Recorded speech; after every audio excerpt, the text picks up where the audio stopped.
ఇంట్లో పిల్లగాని ఎట్లా జాతారో మొక్కను కూడా పిల్లగాని పేరు మీద ఒకటి అట్లా జాదాలి. ఎందుకంటే పిల్లలను మనం ఎంత పెంచి మనం కష్టపడి వాళ్ళని చదివించి ఎంత ధనం వాళ్ళకి ఇచ్చినా కూడా వాళ్ళు బతికే పరిస్థితి కూడా దాంతోపాటు ఇవ్వకపోతే అది లాభం లేదు. ఆ ధనం ఉపయోగం కాదు. మనం ఇచ్చే ఆస్తి ముఖ్యం కాదు. ఆ ఆస్తిని అనుభవించేటువంటి వాతావరణం, పర్యావరణం, అవకాశం ఉంటేనే మనం పిల్లలను నిజంగా మంచిగా పెంచినట్టు. లేదంటే వాళ్ళ జీవితాలు వ్యర్థమవుతాయి.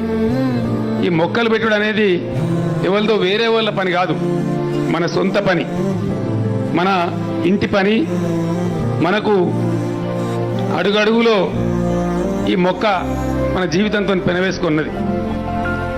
పుట్టినప్పటి నుంచి మన ఊయల కూడా కర్రతోనే తయారవుతుంది. చివరికి చచ్చినాడు మనను మోసే పాడే కూడా కర్రతోనే ఉంటుంది.